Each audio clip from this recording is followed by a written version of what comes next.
And boom, according to that, we are live. Let me turn one of these off because we only need one input. And other than that, we seem to be working. Good to see everybody. Sorry I'm a little bit late setting up. I've been enjoying watching The Man in the High Castle Season 3.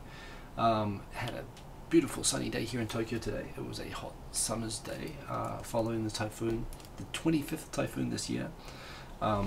That just passed through. We had a huge typhoon at the start of the week, which I guess I'm going to talk about at some point. Good to see you, Raz. And Sergeant Booker, glad that you can make it. And hope everyone is well. So, yeah, I've got a few topics to talk about.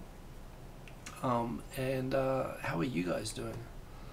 I'm sorry, I've just ran in and sat down. Now I feel like I have to sneeze. So maybe what I'll do is I will mute for a moment, I will sneeze, and then I will start. It won't come out. Okay, anyway, so yes, good to see everybody. There's 2 people in the chat, and this is the problem with not setting it up right away, but it's good to see that you're there. I wish that there was some way I could enlarge this preview, or even, boom, let's do that. Well, actually, no, I want to see the comments there on the side. So yeah, good to see you both anyway, and yeah, probably keep it quick tonight. It is going to be a public holiday tomorrow in Japan. I forget which public holiday it is, but it's a day off, so I'll take it. And yeah, so the first story that we have that I picked out, actually this is just from today.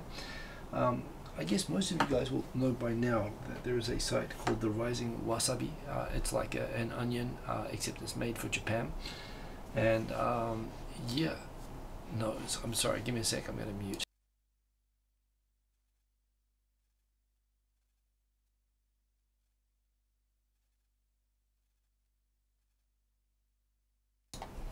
Pardon me there. So yes, the Rising Wasabi, and basically they're mainly on Twitter making sort of in-jokes for expats who live in Tokyo, which if you think about it, you know, for English-speaking expats in Tokyo, there's like 30,000 people, which is like a small town. So they're like the comic paper of a small town, and coming from a country that's like a small town.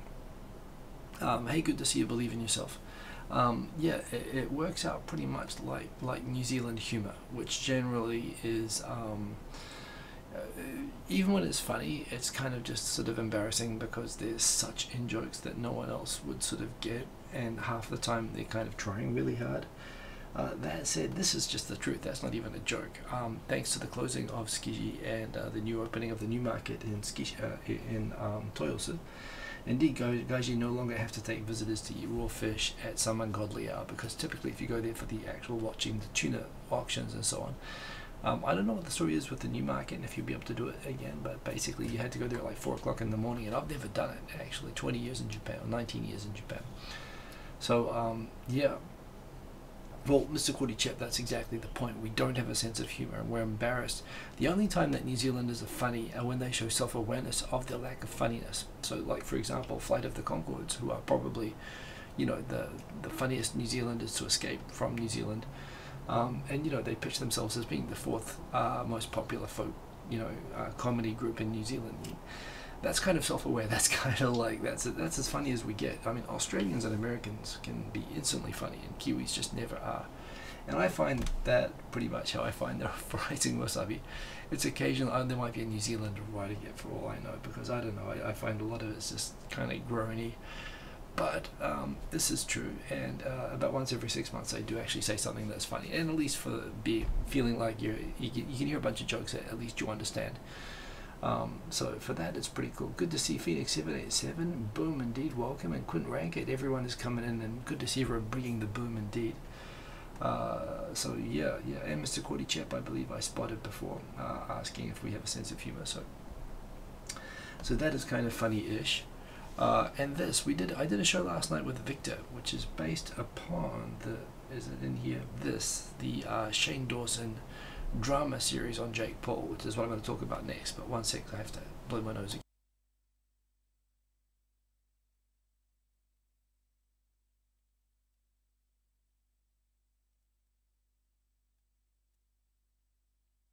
and I realize it doesn't look good, that I'm like going off camera briefly and coming back with like a red nose and sort of glazed eyes.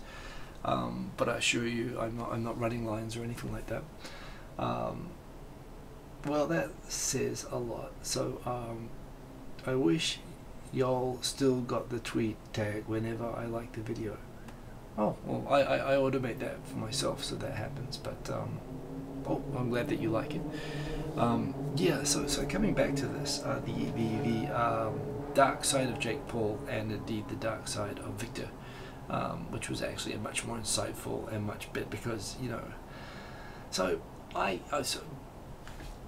for those of you who don't know, maybe I'll save you the trouble. It's interesting, actually. I'm curious if people have watched this. Yeah, it's so basically I don't watch Jake Paul, I do not watch Logan Paul, and I do not watch Shane Dawson. And having watched all three of these people through the series now seriously for like 2 hours of my life, yeah, I really don't want to watch them anymore. I mean, congrats to them that they're doing very, very well at what they do, but I don't need really any more of this. And the thing is, here it is for me. I started disliking Shane Dawson so much as I was watching him make this documentary. It's not a documentary. Is it well edited? Well, it's an upmarket, you know, self-indulgent kind of, it's up its own ass, really, as a drama video. This is just an old-fashioned. This is honestly, Shane Dawson is just doing drama just the same as Victor does and other people do. Just. And it's even worse than that, because it's insincere. I mean, the way that he is he tries to create more respectability by trying the approach in the first two episodes, really, about approaching this like, oh, maybe we can diagnose someone as being mentally ill through their videos, and maybe I can talk to a non-psychiatrist, but she's a therapist who I use, who has a book on psychology on her coffee table, and I can gossip with her based on these outrageous videos of this person. And come up. I'm PewDiePie, actually. Someone posted a link on my Facebook from PewDiePie responding to this, and damn, the only intelligent person I've seen commenting on this is PewDiePie. And the fact that I'm talking about people talking about this says that this is pure drama. But he hit it on the nail. One, they were like just throwing out random characteristics of sociopaths that to some degree like anybody has, and they were basically kind of, I mean, taking a really serious mental health condition and turning it into an approach for gossip with overreactions and crappy music, and doing, again, as was pointed out, doing many of the things that they were saying are the symptoms, you know, without any sense of irony half the time. And you just sit there, and I was waiting to see some kind of serious investigation into the psychology of people who make YouTubers, or some kind of actual talking to the people. And no, it's just like, apparently it's 8 episodes, roughly 15 minutes each. So what does that work out, like 6 hours that you're gonna have to watch this? They barely actually talk to other people. It's mostly, and even the thing is, even when Shane Dawson is interviewing people and talking to people, most of the time it still is him and his cameraman like childishly overreacting. And basically being dicks. So the first 3 episodes of this series, The Dark Side of Jake Paul, are a complete waste of time. The only interesting part is there's like 5 minutes at the end of episode 3 where Logan Paul does a video response, which is captured, and so you can hear people talking their own words a little bit, and that's a little bit interesting. But Shane Dawson, man, I can't stand that guy myself. And then it goes in episode 4 where he starts talking to that chubby English person there on the right hand side, and seems like a good chap, seems like someone who's young, who's figured out the YouTube game pretty well, and basically, rather that they dropped the whole, obviously people were hating on the reactions and the music and the drama so much, they did just focus on him talking, and rather than focusing on trying to diagnose him as having a mental illness, instead they just talked about, you know, is this show really real, or is it actually staged for the camera's shock, as if that could be real. And the guy's like, oh yeah, sorry to tell you that Santa isn't real, but sure, of course it's staged, you know, and even the drama around him is all staged, or it's based on staged events that they're pretending were real events. Oh, of course. So again, what do I see from this? I see some young people who have figured out how to get really, really big in the media, really without big corporate help, which I think is amazing. I see people who have, have figured out kind of how to game everything to create a new economy and to be very successful around it, which I think is awesome. But it really boils down to a really crappy way of doing drama. So it's garbage, but I've watched all of it so far, and I feel like it's like when you're watching a really bad movie. Oh, which reminds me, I watched the movie. What is it? Oh, geez, it's a Nicolas Cage. What is it? Not given away, gone away. It's like a movie about the rapture. It was I've seen The Room. I mean, I rewatched The Room because The Room is actually fun, but this movie about the rapture with Nick Cage as an airline pilot was so bad. But yet, here's the thing: sometimes you can be watching something that's really bad, but you feel like there's actually a psychological condition. It's when you're gambling and you're losing, but you feel like, well, I've already lost so much, I might as well just go all in and keep going. Like, people lose their perspective that they should just be reasonable and stop. And that's kind of where I'm at with this series. I'm probably going to keep watching it, even though I really wish I wouldn't. I mean, in a sense, I'm glad it's gotten me up to speed a little bit with who these people are, since they are obviously big topics of, both Shane Dawson and the Logan brothers. But seriously, these are just some bros who are literally bros, acting like bros, and great, they're doing well, good on them. They acting like dicks, but that's what people want to watch. Go for it, power to you. But seriously, like, I don't know about the all the other stuff that they are doing. Yes, indeed. That's so I tried talking about that with Victor, who hadn't watched this and wasn't aware of it, and I think we kind of came to the same sort of conclusion. There are definitely things about people that make videos that, for example, there's going to be, in some ways, we're going to be a little bit less inhibited. It's not necessarily a normal thing. Most people who do something like this worry about, what their friends would think or their family would think. I think being in Japan makes it a little bit easier because you're away from your friends and your family, and in a way, this is one way to communicate, reach with people, to share your experience. And for other people, I think there's different types of people that you meet through YouTube. They're not always extroverts. In fact, you meet a lot of introverts actually on YouTube. But there's a thing with introverts as well, some types of introverts that, which I really like, by the way. I really like it when you meet someone who's introverted, but they kind of have an internal creative fire fighting to get up. But they're an introverted person and they struggle with it. And for people like that, being alone in a room with a webcam, suddenly it provides them with a way that's easy for them to become outgoing and to show their sort of inner self that they can't show when they're in front of a bunch of people, which I actually find is really cool, because often those sorts of people are really, well, a lot of the ones that I've met that I identify as being like that are actually really cool people who are very self-conscious and who just, basically... yeah, this is a way for that to show how fun they are and how thoughtful they are when you wouldn't normally get to see that. So that's kind of cool. Bald Berlitz boy. We gotta meet Victor at home though. Well, Victor lives in Nagoya. I'm in Tokyo. So if you're in Tokyo, I'm cool to meet Bald Berlitz boy. And welcome to the show, by the way. Give me a sec. I'm sorry. I don't know what happened. As soon as the show started, it's like I'm allergic to you guys or something, because this time of year I do get hay fever. I have to blow my nose again. I'm sorry. Let me mute this.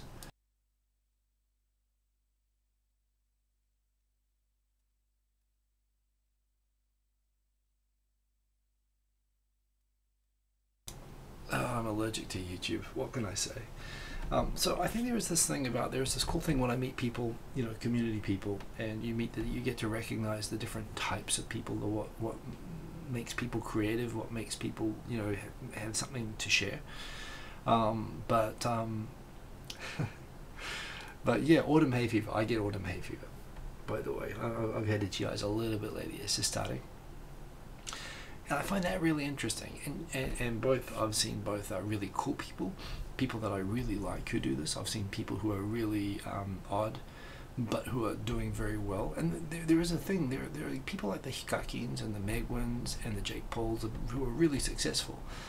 Sometimes by being a little bit out there and a little bit odd, not doing anything like what I'd want to do, or playing characters that I'd want to hang out with.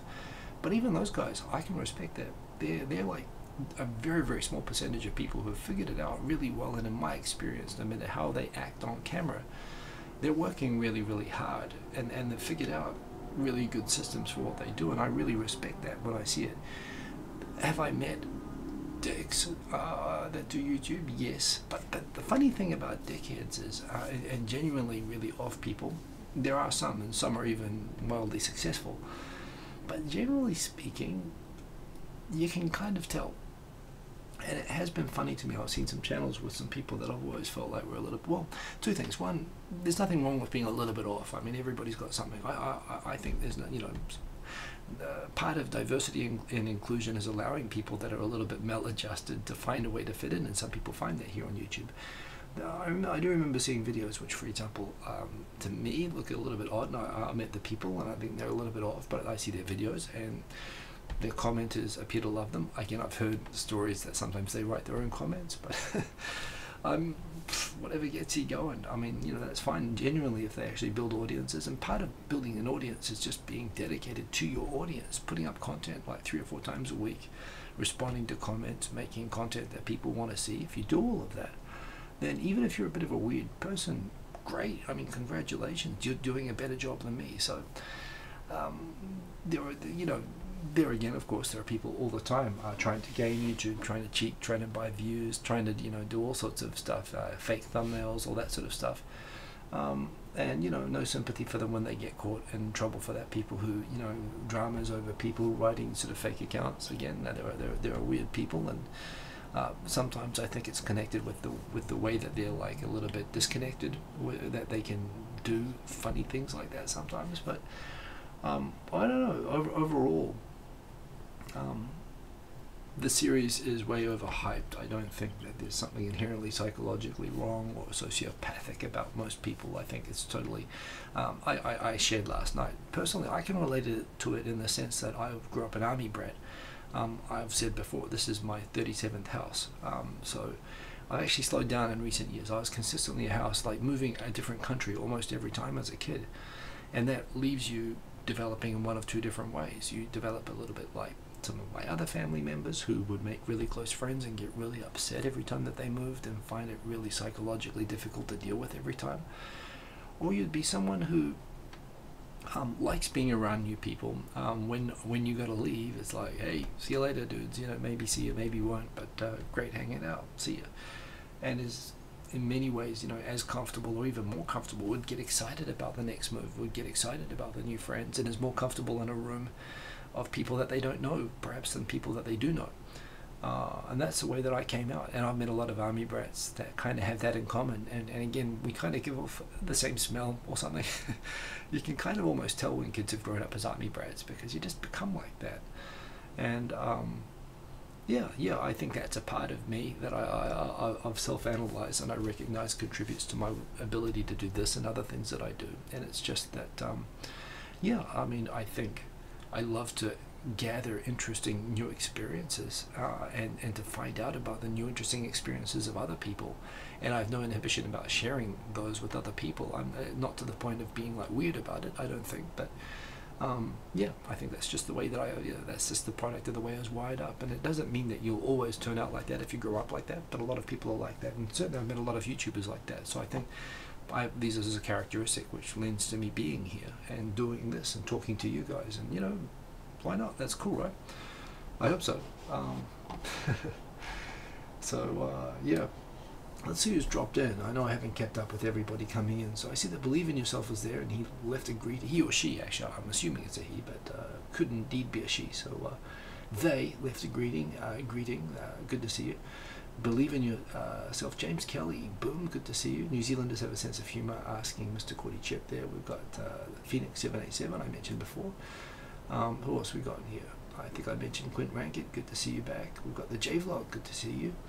We have, who else? Mr. Cordy Chair, Bold Berlitz Boy, I believe I mentioned earlier, good to see you. Say hello if you're in the chat, by the way. It's just cool to know that you're out there, so I don't feel like I'm talking to myself, which I would totally be happy to do because I'm a sociopath, but always better when there's other people there as well, just to make me feel slightly less crazy. Believe in Yourself, good to see you. Mary Ligers, good to see you. Buenos noches, buenos dias, buenos tardes, good to see you. And by the way, I had it pointed out to me on Facebook the other day that I've really forgotten Spanish. I think I was meant to say queso presa, what a surprise. I like queso puesta, which I get you can kind of, that can be a word, but it's not what you say. And honestly, my Spanish is pretty late now, but it's still good to see you all. So what else have we got? That is the dark side of me, the dark side of Victor, the dark side of boom. I mean, pretty much anyone on YouTube, and honestly, from what I've seen, yeah, I wouldn't want to watch Logan Paul or Jake Paul, but I can respect what they do actually, and I'm sure that they're actually hardworking guys, and I think that's good enough. Why do the usernames in the on-screen window all display with lowercase? I don't know. I could probably look at the plugin and how that works and change it. I just haven't had a chance to dive deep back into Streamlabs OBS since I set it up. I should do that, but yeah, I don't know why.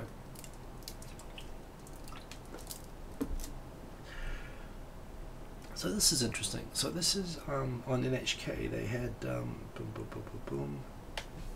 The government's planning to vastly expand the number of the work categories that foreigners working in Japan can basically live in Japan and gain Japanese residency with.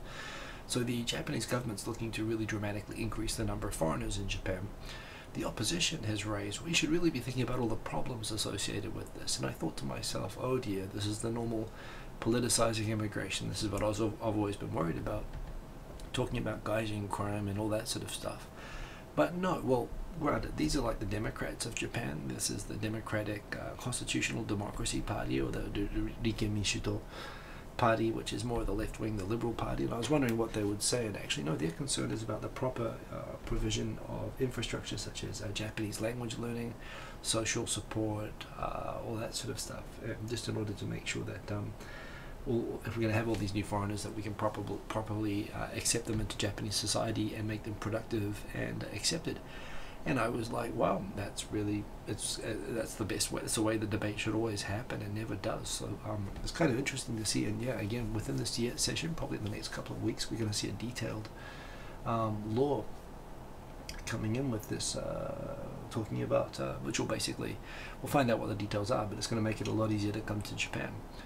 Hey Barringer, good to see you. Where am I going? I'm not going anywhere. And good to see Winged Star. That's a handle name I don't really recognize. So welcome if this is your first time commenting on the show. Good to see you. Autumn hay fever. I have to blow my nose again. 1 second. I'll be right back.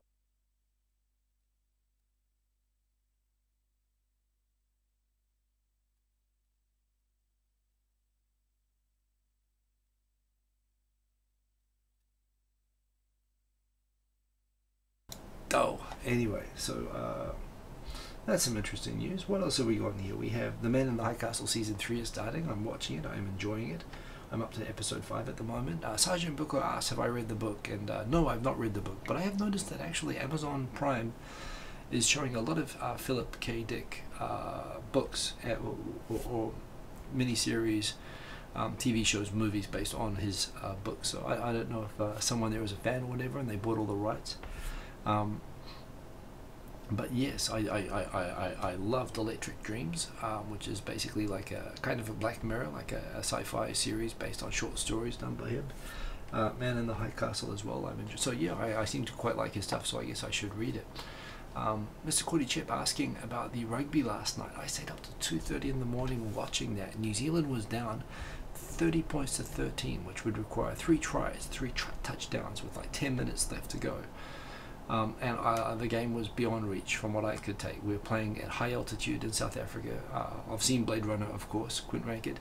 I like it. I'm not nuts about it like some people. And I watched Blade Runner, was it 2049 as well? I liked it, but I must admit, I like the ideas of it, which says that I like the writer. Coming back to the rugby last night, yeah, New Zealand was buried. I mean, we're playing like at altitude in South Africa, you know, a team that beat us at home a few weeks ago. And New Zealand somehow scored like 3 times in the last 10 minutes, and we won the game in the last play of the game. It was amazing. It's not often you get excited as a New Zealand fan. You know, it's kind of boring because we win too much and we don't often feel like we're going to lose. But yes. Do androids dream of electric sheep? Indeed, Blade Runner, which I haven't read, but I know that is the story that underpins the idea of the Blade Runner story, and I do I like Blade Runner. Yes. I've seen things you won't believe, says Ra's al Ghul. Yeah, the old one and the new one I've seen, but yeah, he seems to be real or audiobook recommended. Maybe that's what I should do. I should get an audiobook. I do enjoy all of that stuff. I must admit, I did one other thing the other day. So I had a couple of friends that pointed out that they had watched a few Black Mirror episodes and they didn't like them and they were not watching it anymore. And it did occur to me, there are some episodes of Black Mirror that are really, really awful. And actually, I was kind of lucky that because I started from the 3rd season when it really started to get better, even the bad episodes in that season I could kind of tolerate because the good ones were so good. And then I went back later and watched season 1 or 2 and I was like, what the hell is this? And I could understand if you were coming to Black Mirror and watching it from season 1, how you might not make it to season 3 because the bad episodes are so bad. And I don't like Black Mirror because it's consistently good, or you know, it's more that when it is good, it's so good. But also the other thing to bear in mind, a big disclaimer as well, it's relentlessly negative. I mean, it's extremely English like this. I imagine how if they did this in America, the writers would probably be forced to put in some more happy endings. I love the fact it's overwhelmingly dark. So, you know, for that as well. In comparison, Electric Dreams on Amazon is like Black Mirror, but it actually has some more optimism about humanity, and for that actually, and the stories are excellent. So from that perspective, I really do like that series as well. I actually went through, maybe I can go pull it up here. I went through and I pulled up the let's see if I can find it. So I actually what I did was I went and I kind of flicked back through every single episode of Black Mirror so that I could kind of warn my friends which ones to watch and which ones not to watch. And what I ended up with, I'll do that right now because I know I don't have a lot of subjects for tonight, so I can do that. So this, I went into the comments and I basically started going through from season 1, episode 1. And so season 1, episode 1, National Anthem. So this is the one where you know, the Prime Minister is sort of blackmailed into doing an unspeakable act over the kidnapping of a popular princess. Zero, horrible, nothing futuristic, nothing, terrible story, no futurism. Honestly, no, not a good start. The second one, season 1, episode 2, this is kind of like a futuristic American Idol where all the contestants are like trapped inside like a box and forced to perform. I'd forgotten entirely about this episode. I didn't really find it particularly uplifting or the idea that gripping. I've never come back to it, so no, I didn't find that interesting. You don't need to watch season 1, episode 1 or 2. Season 1, episode 3 is where it becomes interesting. It's where there's an idea of a future device, which is like a contact lens, which basically can act like a DVR of your entire life. You can record your entire life and go back through any aspect of your life. And under certain circumstances, other people, you can share memories like you'd share a photo album by projecting your own memories, by putting up the recordings that your contact lens is taking, and how this ends up being very complicated in relationship contexts. I like it. This is where Black Mirror really starts. The story was just like a regular relationship story with the twist being the future technology in it. So from that perspective, story 3 stars, the idea 5 stars. I think treat that as the start of the thing. So watch season 1, episode 3, and there's only 3 episodes in season 1. So then season 2, be right back.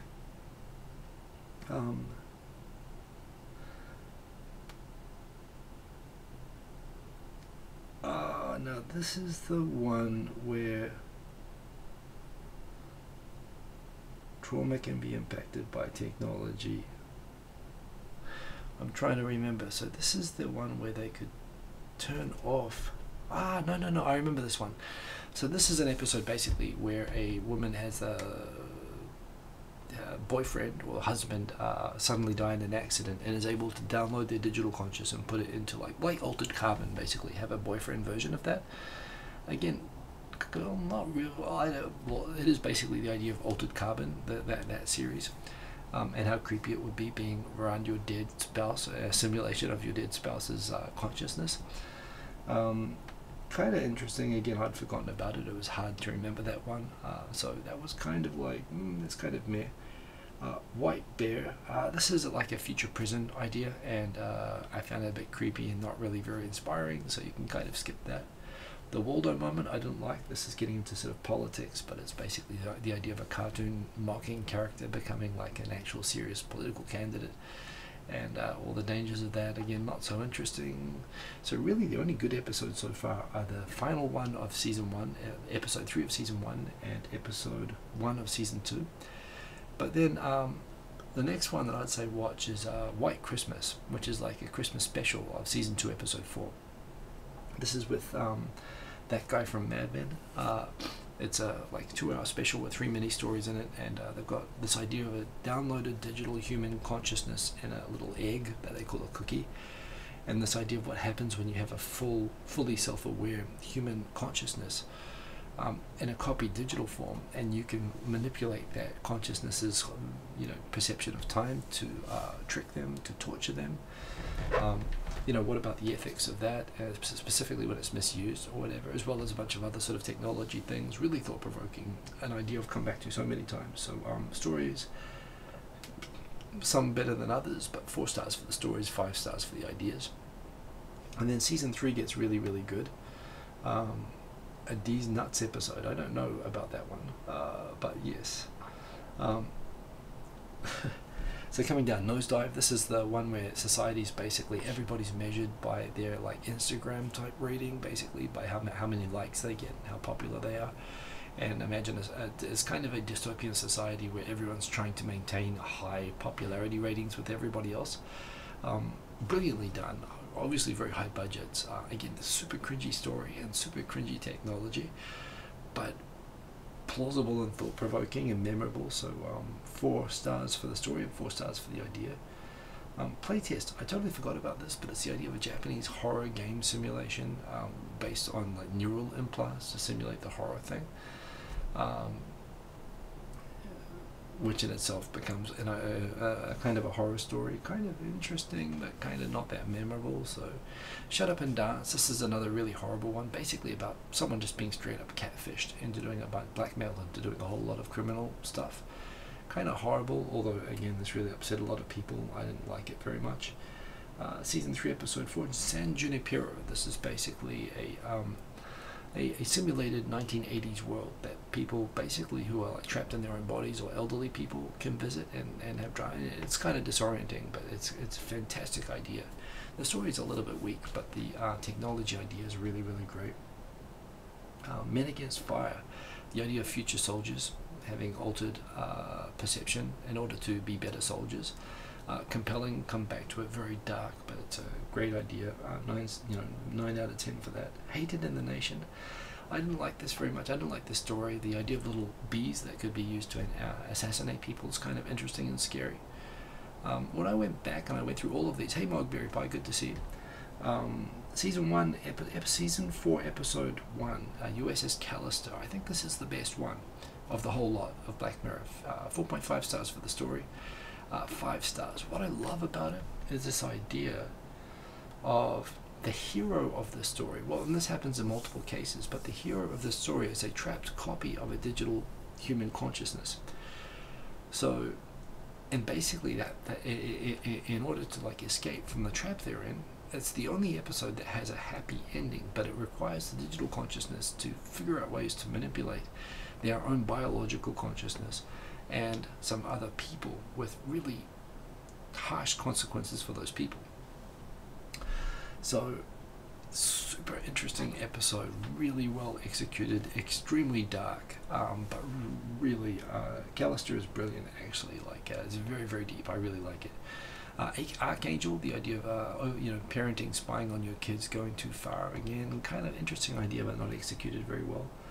Crocodile, this became a big story when I believe some self-driving cars companies, I think Domino's had a self-driving car concept that was the same as the self-driving car that caused an accident in this, and it's the idea of an insurance investigator who's able to sort of find out about an accident by being able to record people's memories through a neural hookup, which actually is fairly close technology we know now, and what happens when that collides with a more normal kind of a crime story.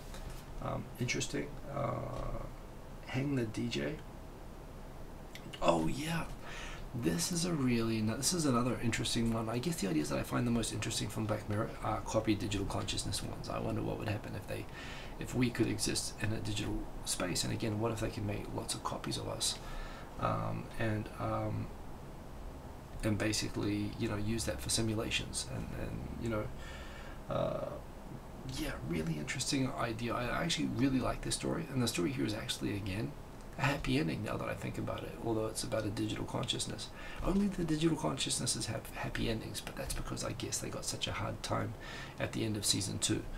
And Metalhead, the one with the relentless robot dogs, kind of not interesting as a story, but kind of compelling, just as like a thriller. And Black Museum, the final episode of season 4, which again I thought was a bit of a letdown in terms, again, more ideas about digital consciousness and so on, and how they could be abused. But I wasn't so interested in that one. So anyway, Black Mirror, I'm a big fan, obviously, and those are the episodes. Certainly, seasons 3 and 4 are really good, except for the ones that I warned you about there. Seasons 1 and 2 pretty much skip, but check out those 2 episodes that I mentioned. Sorry, that's quite detailed, but I'm a big fan, and I love the ideas that they talk about. So yes, and I'm enjoying Man in the High Castle. I must admit, so if Man in the High Castle, you do always get the thing about the non-Japanese or the Americans playing Japanese people, and they don't really speak Japanese very well. There's actually a moment in one of them where I thought the head of the Kempetai, actually, in San Francisco, there's a comment at one point saying, "Oh, your Japanese is starting to sound American. You've been here for too long." And it sounds like they're like writing in an excuse for all the complaints about the person's Japanese, which I thought actually wasn't that bad. I thought that Kido-san's, I don't know if he's a Nikkei Japanese and he's not really Japanese, but yeah, no, I don't know. I thought he wasn't that bad. The standard of Japanese on the show wasn't. It was pretty bad in the first season, but I think it's got noticeably better, or at least less irritating. Maybe I've gotten more used to it, but it is interesting, the world of. Of course, I'm more interested in the Pacific world, although it's obviously more focused on the German-occupied part of America. But yeah, it still has those perceptions of World War II being carried into the writing of that story. But as someone who lives in Japan myself, I probably have a different image of what the 60s in America would have been like, if it had been part of America, if it had been part of Japan. But there again, of course, it's a natural extension that it would have been militarily occupied. I mean, of course, it's impossible. It could never have happened. But yeah, it is interesting to watch and think about that. Hey, Sunny saying, I know you say, should I say Sanai? I always read it. I say Sunny. But if it's Sanai, I'll say Sanai. I'll say Sanai. I'm watching Better Call Saul. I love Better Call Saul. Huge fan. I love, well, apart from the fact, of course, it's the same as my profession, so I like it as a lawyer drama. And I love Breaking Bad. I also, yes, I really, really, really like Better Call Saul, and I'm enjoying it very much. Shoeless Floor Dweller. Oh, you mentioned this yesterday. Did you see the story head where the story was found on a beach? Head was found on a beach, and the police reported it may belong to a body that was found without a head somewhere else. It is Sanai. Okay, so I'm sorry that I always mispronounce that. Yes, I did see that, and you pretty much summed up the whole story there. So thank you for that, Shoeless Floor Dweller. And indeed, Sanai. I saw it, and it's awesome. I love Better Call Saul. Every Tuesday evening in Japan, I basically, as soon as it goes live, I watch it. So yeah, Abe is about to become Japan's longest serving Prime Minister. Kind of interesting, because there was a lot of hate on him when he became Prime Minister. There were a lot of people pretty consistently from the foreign journalists in Japan were saying, this guy's an ex-Hitler, he's like the worst thing that ever happened. I mean, China and Korea just stopped talking to Japan altogether, like based on the idea that they were going to wait for him to get replaced by someone else. Like, he's not acceptable as Prime Minister, and he's outlasted everybody. So yeah, ex-Raptor, good to see you, by the way. I don't think I shouted you out before. But there you go. And he's overseen an expansion of women working in the economy, more foreigners. The joke has been made. Shinzo Abe, a liberal icon. He's not a liberal. He's far from a liberal icon, but and Japan has vast ground to still improve in terms of equality for women, equality for LGBT rights, but again, all the innovations at the national level on restriction of hate speech, of recognition of gay marriage, of increased liberalized immigration and increased immigration, increased Chinese people being in Japan, increased Muslims being in Japan, low unemployment. It's all happened under him. And it's a bit like with Trump at the moment. America's got the lowest unemployment it's had since 1964. And I know, no one wants to give the president credit for that, but I mean, it is what it is. I mean, you can still say that you can still not like him, but acknowledge the reality of the good things that are happening. And I think you should always say that's great. That's actually good news that these things are happening. So I'm not a fan of Abe myself, but there again, I have to say that his time as Prime Minister, the reason he has become the longest serving Prime Minister is he's been a lot less controversial than people were expecting he was going to be, and he's actually been pretty good for liberals on the issues that liberals care about. And this is why the opposition in Japan just doesn't really have a leg to stand on, because there's very little that they could sort of call out that. I mean, they could always be doing more, but yeah, he's done pretty well. A gold medal for you, a gold medal for you. That's right, X-Raptor. Gold medals for everybody. So I went through this earlier, The Dark Side of Jake Paul. It's terrible. Don't watch it. But if you do, tell me what you think about it, because I've been watching it and now I feel like a junkie of a terrible reality TV, which is what this is. I feel like I've been trolled a little bit by watching it. Check this out. So Tokyo is passing an ordinance now, banning, basically criminalizing hate speech against LGBT people. So, this is a trend that's going across recognition of civil partnerships of LGBT couples, basically recognizing gay marriage, and expanding the definition, introducing hate speech ordinances basically to protect LGBT people from discrimination and hate speech. I mean, these are all good things, and this has been expanding. This is kind of interesting and funny. You may be aware that the self-defense forces of Japan they still fly a rising sun type flag. There's a specific meaning to the wartime rising sun flag. There's a specific number of rays and all this sort of thing. And when they reformed the marine self-defense forces and the land self-defense forces and the air self-defense forces after World War II, they developed new national defense flags for each one of those entities that by law they're required to show, to identify, as national identifiers.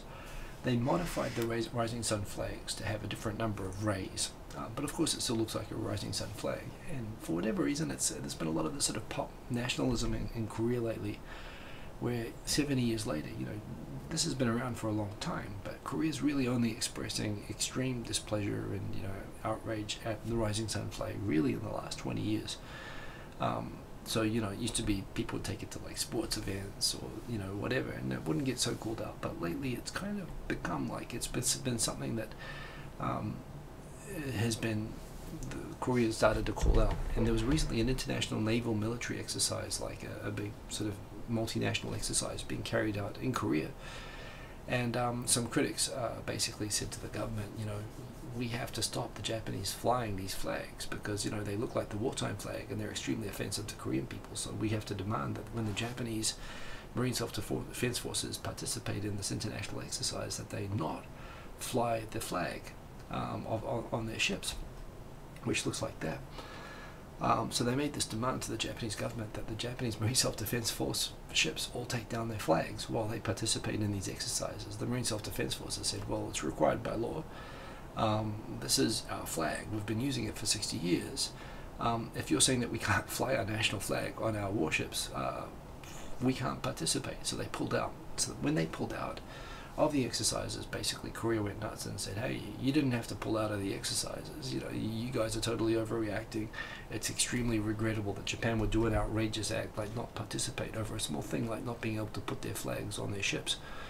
So of course, understand the sensitivity on the Korean side. There's an idea, and that's really taken hold more recently than before, the idea that the rising sun flag of Japan is like a swastika.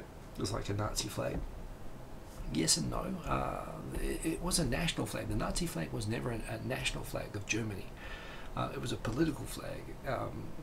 Koreans argue that the Rising Sun flag was intertwined with the nationalism and ideology of the wartime government, and you can't separate those, in the same sense that it's associated with colonialism and expansion and all the bad stuff that they were victimized in World War II. But people in Japan who defend the flag point out it's been used as a national flag for a long time. It's never been a political flag, even though it did perhaps take connotations of that during World War II. But yeah, it's kind of weird. They're basically trying to force Japan to change its national flag, at least for its defense forces.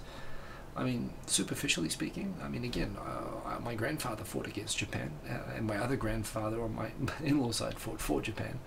I don't find the flag offensive myself, but Koreans specifically do raise that they find it offensive and they don't want to see it. I think it's objectively, the design is actually a really cool flag, but it is what it is. It looks like they're pushing this among many other issues that they have with Japan, and it's kind of interesting that they got really upset when Japan pulled out of this whole thing. Quentin Rankin, when did the occupation of Korea begin? That in itself, it officially started from 1910, although it did build up over about 20 years, and some Koreans point out the annexation by Japan of Takeshima, Dokdo, in 1904 is when they like to say that it began.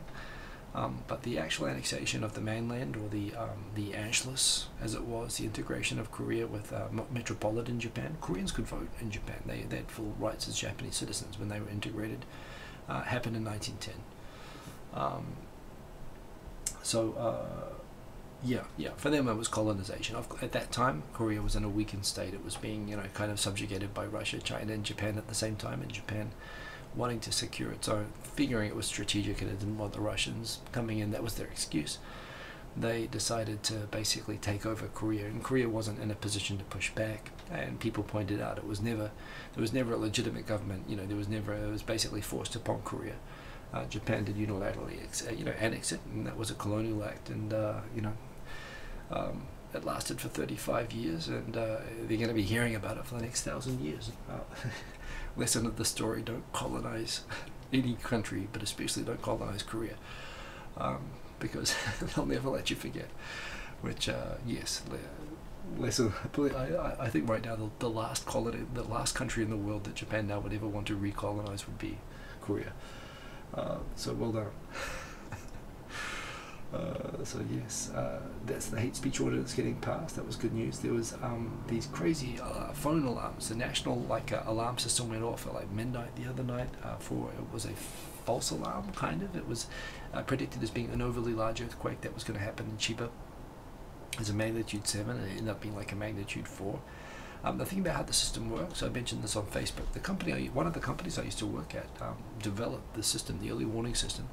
I used to work at a risk consulting company associated with an insurance firm that had a huge earthquake research division, because of course, for insurance companies, you want to be able to minimize earthquake damage. And they developed the system that, although there are different types of earthquakes, particularly about a third of earthquakes, basically release pressure. There are detectable waves that precede an earthquake coming, which they're called alpha waves, which you can put detectors all over the place, and you can read these sensors, and they can give you about a minute's warning of a big earthquake, and you can predetermine the size of the quake. The thing is that it doesn't work with 2/3 of the earthquakes, and it's not always accurate when it does work. So it would always happen, and sometimes these waves will come, but the earthquake won't follow. So at the end of the day, it ends up being accurate about 10% of the time. I think the government and the insurance companies, everyone agreed, even if it's only 10% of the time or 20% of the time, it's still better to have any sort of warning. It did work on the 3/11 quake. It's still better for people to know. So the government deployed the system all over Japan, and they hooked it up with the national warning system that will send these warning messages to your mobile phones. If you're in an area where a quake is detected to be coming, to go and get shelter, go under a desk, get under a doorway or whatever. This happened the other night at midnight, and it turned out this was most of the time earthquakes happen and you don't get a warning. But there are cases where you get these warnings and the earthquake doesn't come. I remember when I was in the company that developed this, and they were testing it, and there were these big traffic lights everywhere. Whenever there'd be two things that would happen. Either an earthquake would happen, and the warning system never went off, and everyone would walk up to the earthquake division and say, you'll never sell this thing, it doesn't work, you know, I didn't say anything. The other time is when it does go off, and then everybody's like standing still. Where's the quake? Where's the quake? Where's the quake? And again, half the time you wouldn't feel a quake, and everyone's like, oh, this thing, it doesn't work. But it did work sometimes, and sometimes it's good enough. So yeah, it was an interesting thing. It did wake everybody up, and it's not a nice way to wake up, but yes. Longberry Pie, I look at the comments and I see booby issues there. I don't understand what the context of that is, although it makes me want to find out. Commiserations, by the way. I did talk about the rugby. Oh, look, you guys beat us by 2 points in New Zealand, and now we beat South Africa by 2 points in South Africa. It was a fantastic game. I don't know if you saw it or not, but yes, commiserations on the loss, but it was a really good last 10 minutes from a New Zealand perspective. If you like Pringles, you may be interested to know that the first ever Pringles instant ramen noodles are coming to Japan. That's really all I have to say on that subject. I'm not drawn to this at all, but when I put this on Twitter, people will like reach, oh my god, you have to read this, we have to try this. I guess if you are into instant ramen and you are into Pringles, this is a bit like a pizza burger or something to me. This is just a combination of two unhealthy things into one super unhealthy thing. Oh, so there we go. You actually put it into the noodles? What the hell? This doesn't make any sense to me. But apparently it's a thing. Apparently it's good. Oh, look at that. Sour cream. They're making sour cream flavored ramen. I must admit, I'm morbidly curious to try this. That might actually be good. No, I'm not going to do that online, but I must admit. Yeah, mildly curious. And there's a jalapeno version as well. Huh, that's kind of interesting, actually. But no, seriously, please don't eat that crap.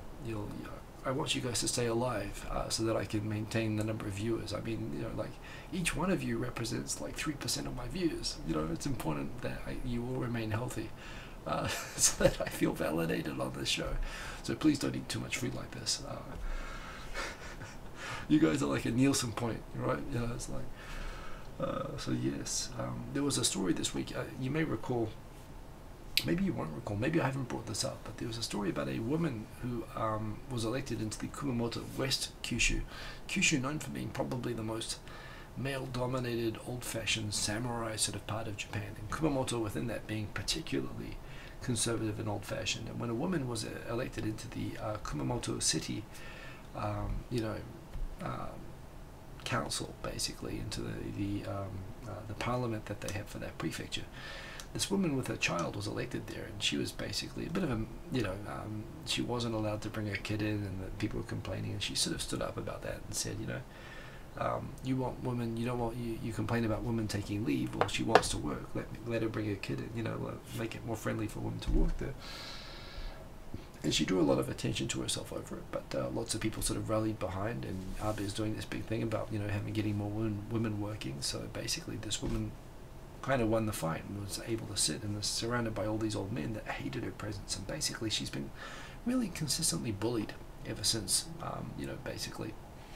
It all came to a head last week when the woman was making a speech, but apparently she had a cold at the time and was trying to suppress her cough at the time. So she took a cough lolly, like a solid cough lolly, which she had in her mouth, which was, people could tell it was in her mouth when she was speaking. She had to speak at one point, and she had a cough lolly in her mouth. Apparently the cough lolly in the mouth triggered an 8-hour debate about how she should be censured for having a cough lolly while speaking.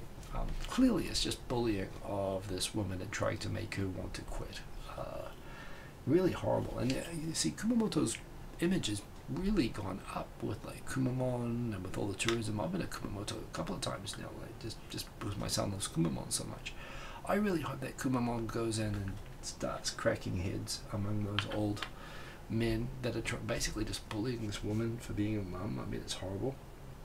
Speaking of horrible, if you're learning Japanese, you may be familiar with the idea that, how in English we have a very complicated counting system, where when we say, that when we count cars, we say 1 car, 2 car, 3 cars. When we count rabbits, we say 1 rabbit, 2 rabbit, 3 rabbits.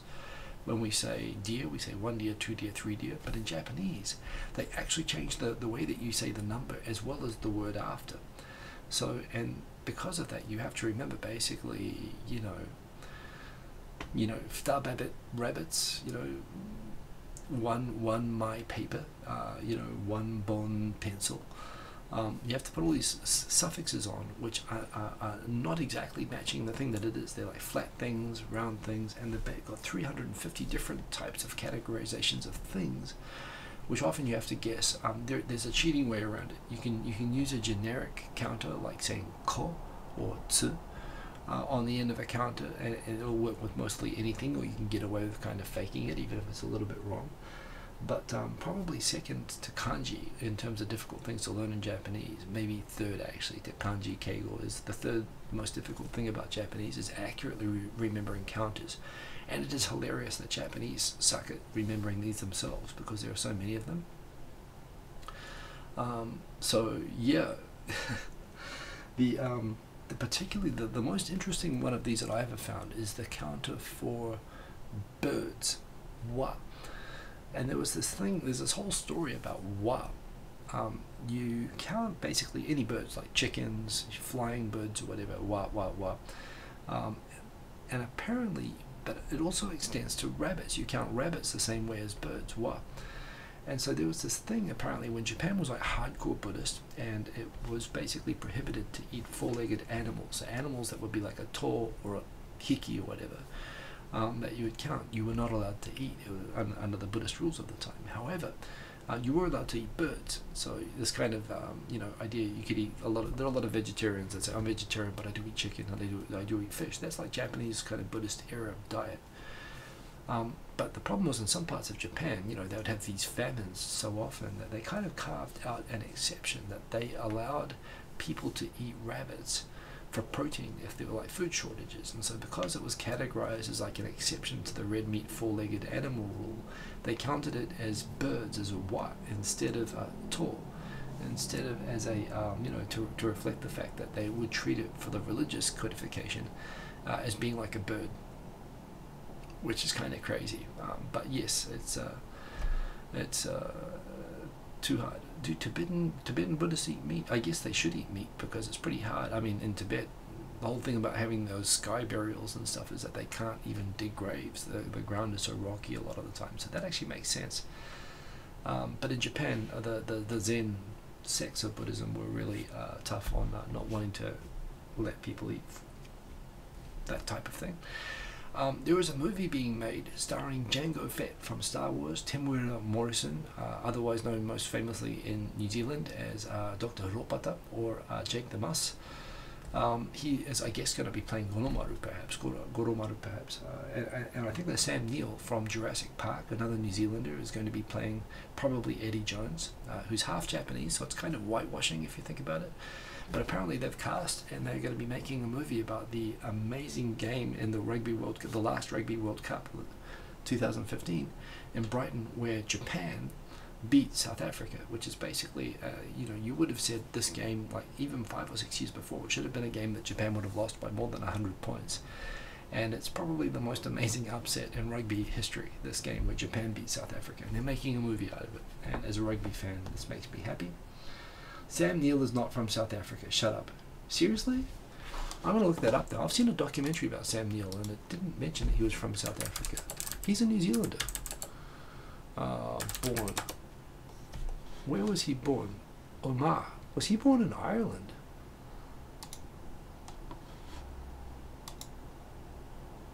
I know him as a New Zealander. He's definitely not South African. Is there any South Africa link there? South. No. So Mr. Cordychap, you are totally wrong anyway. There's no South African connection with him. He's a New Zealander, but apparently I didn't realize that he was actually born in Omagh. Was he born in Omagh, Tyrone? Okay, he was born in Northern Ireland. But I see his father was a New Zealand Army officer, so they were stationed over there at the time. Right, so no, he's a proper Kiwi. But yes, so he's not from Northern Ireland. Well, he was born in Northern Ireland, but his his father was stationed in Northern Ireland with the New Zealand Army at the time that he was born. His mother's from England, so he's a New Zealand citizen and he's from New Zealand. It's just he was born while his father, like my father, was New Zealand Army and he was stationed there. No, Mr. Cordychep, you have to keep Russell Crowe. We don't want him. Thank you for taking him, by the way. We do appreciate that. Yeah, during the Typhoon Trammy, Typhoon number 24, that was like, I've been here for 20 years. That typhoon, we've had 25 typhoons just this year. In terms of normally 1 or 2 each year that really come close to Tokyo, but this one Typhoon Trammy this year was that was a big typhoon. Like, I'm in a big concrete building, and it was shaking the building. There were like cracked windows and stuff. It was like, you always wonder, how does Tokyo get off so easy when we have proper typhoons come through all the time? The city is built to like withstand typhoons, but this was actually kind of scary. It was this was the scariest typhoon I've ever been through, actually, that we had earlier this week, and it resulted the next day in the trains all running behind because there was debris all over the trains. Also, if you, by the way, just a general public health announcement, if you haven't had a rubella immunization shot, you should go get one, because there is a bit of an epidemic in Tokyo at the moment. So yes, it's partly because the number of people getting vaccinated as kids is dropping, and it's caused this spike. So now the government's going around telling people, particularly somewhere over 30 or 40 in Japan, when there was a period when people my age were kids, that they stopped vaccinating for rubella for a time. Now they do it with kids nowadays, but apparently that is going around. Renault is doing the self-driving car thing again, the concept car thing, and basically the same as what I've been talking about, what I want these things to be. And I don't want these things to be, concept cars. I want level 5, level 4, level 5 self-driving rooms that we can go around in, and it should be close. At least they're all thinking that. This guy, I discovered this guy, I think I mentioned this guy last week, but I came across this guy, Mark. How do I get the link here to open? Okay, let's do this. No, boom. I can't get this to open. Though.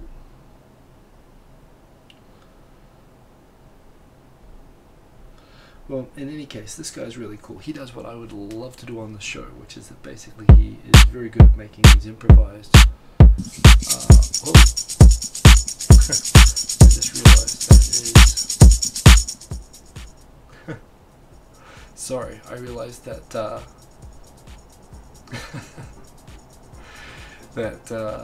you might have got a lot of sound there, but basically he's kind of brilliant. He just makes on the fly. He makes tracks on the fly. Vocals, beats, loops, and they're really, really, really good. And I've been very much enjoying watching this guy's channel and what he does, and I wish I could do this, and it's really cool, and I hope he comes to Japan. So check that out. Sorry about the loudness. I didn't realize that the sound was going to go through from the HDMI. He is awesome. Mark, please don't mark me with a copyright claim, because I'm promoting you, because I think that you're awesome. Go check this guy's thing out. Yes, during the typhoon I did take a quick video. Will it play? Will it not play? Maybe it will not play. Boom. This is during the typhoon. You can see that's a light pole there wobbling like a tree. Seriously, there were trees down all over the place. It was that was a really serious, I mean that was causing my very, very big concrete building to shake like an earthquake. So that was a serious typhoon that we had. I took a wee clip of that, as you can see. So that was a bit of excitement for the start of the week, and that's the end of the show. Sorry, so it actually went a little bit. I thought I could go through all the Black Mirror stuff, because I thought I really got nothing very much to talk about tonight. But as usual, I've got more than enough to go through. That is 1 hour and 3 minutes. So is that a river? No, that is a street. That's just a street in front of my house, and the light pole above it. So yeah, it was a pretty big typhoon. So anyway, that's been the week. I hope you guys all have a good week. I hope you don't get too sucked into the Shane Dawson drama. Don't start if you haven't, but if you are, tell me if you're keeping up, because I'm going to see it through like a bad and terrible movie that I should stop watching.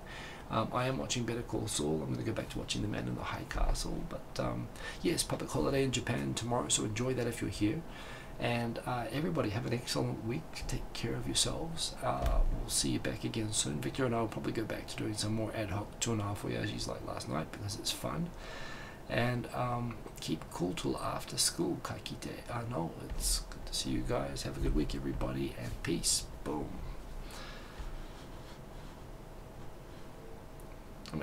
Should I hang around for questions? I guess I don't need to do that. It's pretty late. I'm gonna go to sleep. Okay, I'll see you later. Boom.